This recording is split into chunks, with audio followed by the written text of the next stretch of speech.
This is for Lexi. This is Teen Vogue, or 17 magazine, as narrated by me.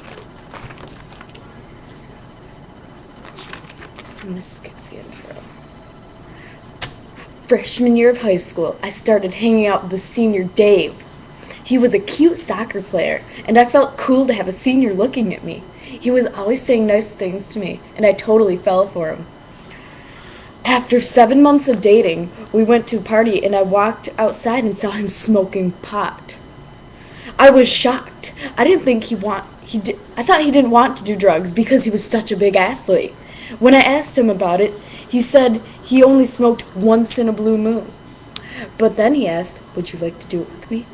I wasn't the kind of girl who did drugs, but I liked the idea of doing something new with him, and I was so into him that I didn't even want to say no, so I agreed. After that, we started smoking together occasionally. At first, I didn't like it or see the need for it. It's not like we were uncomfortable around each other without it. But he joked more when he was high, and we'd spend hours on his roof talking. It made me feel like we were in our own world, and soon I was the one asking him to get high with me so we could be in that world together.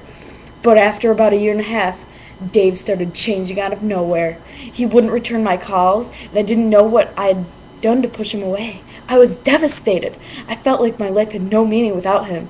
So when a friend offered me a joint to help me numb the pain, I took it. It was the only thing that helped me not feel like crying.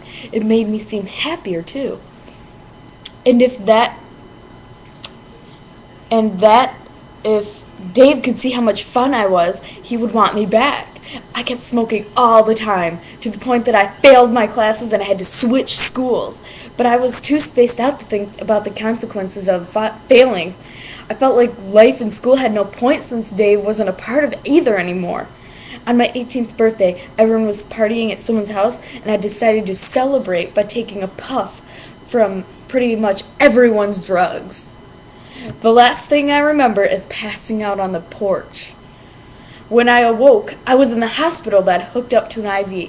Being so high, I'd been oblivious to how much I'd been drinking, too. The doctor told me I could have died.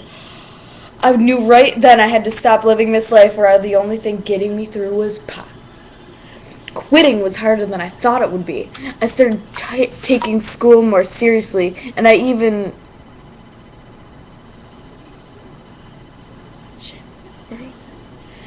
joined the track team and stopped smoking during school hours.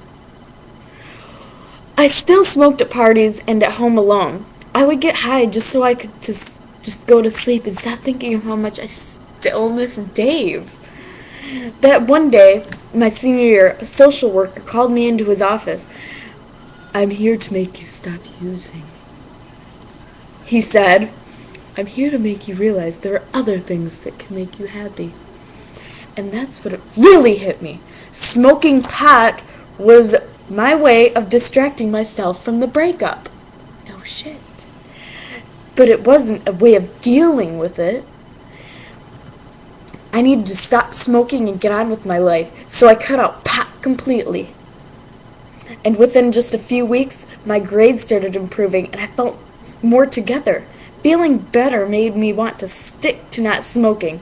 I threw myself into schoolwork and anything that would distract me from wanting to smoke. In my senior year, I graduated with honors and got into college. But what makes me feel more confident is that I was able to accomplish how I feel. What I thought happy felt like when I was high doesn't compare to what I felt without drugs. I thought pot was helping me get by, but it was really just holding me back. Does your BFF need an intervention? Marijuana can derail your life. So use this checklist to figure out if she's crossed over into risky territory. She's missing an action. She stopped hanging out with friends who don't smoke, and she's spaced on responsibilities from home and work. She's blah. She no longer cares about things that used to seem fun to her, like sports, shopping, hobbies. She's constantly tired of making excuses or why she can't hang out. She's reckless. She has driven while high, or ridden in a car with someone who has been drinking or smoking pot, and she's had an unplanned pregnancy or unprotected sex while she was high, she's spacey.